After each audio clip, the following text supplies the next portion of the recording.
Hello friends, last ஷார்ட்ஸில் ஒன்றுத்தில் மணத்தக்காளி கீரையோடைய benefits என்ன அப்படின்றத பற்றி சொல்லியிருந்தேன்.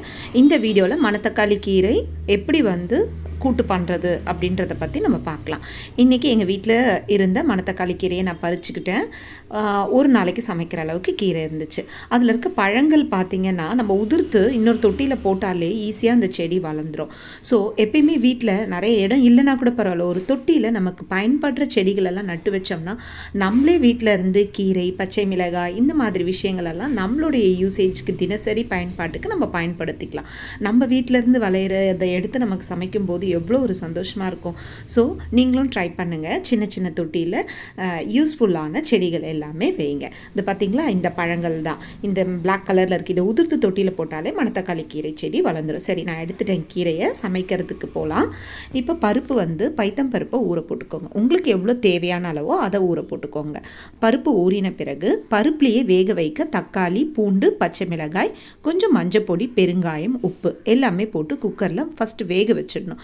இது துவரம் பருப்பு கிடையாது, பைத்தம் பருப்பு. அதனால் ஒரு விசில் இல்லைன்னா 2 விசில் விட்டாலே போதும். நீங்கள் குக்கரில் வைக்கலை அப்படின்னா தனியாக ஒரு பாத்திரத்தில் கூட நீங்கள் வேக வைக்கலாம். அது ஓரளவுக்கு 75% வெந்த பிறகு கீரையை கூட போட்டு ஆட் பண்ணிக்கலாம். நான் குக்கரில் வச்சுருக்கேன். தாளிக்க வெங்காயம், சீரகம், காய்ந்த மிளகாய் எடுத்துக்கோங்க. அது தனியாக ரெடி பண்ணி வச்சுக்கோங்க. ஓகே, என்னுடைய பருப்பு 2 விசில் வந்துடுச்சு. நான் இப்போ ஓப்பன் பண்ணிட்டேன். இதை தனியாக அப்படியே வச்சிடுறேன். இதுலேயே நான் கீரை போட்டேன்னா ரொம்ப அதிகமாக ஸ்மாஷ் ஆகிடும். அதனால் நான் என்ன பண்ணுறேன், கீரையை வாஷ் பண்ணி பொடியாக நறுக்கி வச்சு ஒரு கடாயில் எண்ணெய் போட்டு முதல் தாளிச்சுக்கிறேன். கடுகு, சீரகம், வெங்காயம், காய்ந்த மிளகாய் எல்லாத்தையும் போட்டு தாளித்த பிறகு நறுக்கி வைத்த கீரையும் ஆட் பண்ணிக்கிறோம்.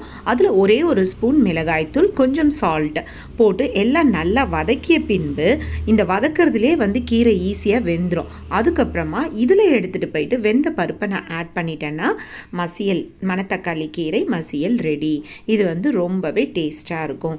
இல்லை உங்களுக்கு இந்த மெத்தட் பிடிக்கலை அப்படின்னா ஒரே ஒரு விசில் வச்சுக்கோங்க பருப்பை குக்கரில் வச்சா. இல்லை தனியாக வேக வச்சிங்கன்னா ஒரு 70% வெந்த பிறகு அதுலேயே நீங்கள் கீரை, மிளகாய்த்தூள், மஞ்சத்தூள், உப்பு போட்டுட்டு வேக வைத்த பிறகு நீங்கள் தாளித்து அதில் ஆட் பண்ணிக்கலாம்.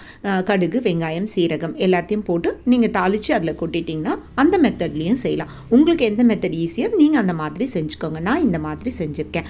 ரொம்பவே சூப்பராக இருக்கும். செஞ்சு ட்ரை பண்ணி பாருங்கள். உடலுக்கும் ரொம்பவே ஆரோக்கியம். நன்றி. வாழ்க வளமுடன். அடுத்த வீடியோவில் சந்திக்கலாம். பாய்.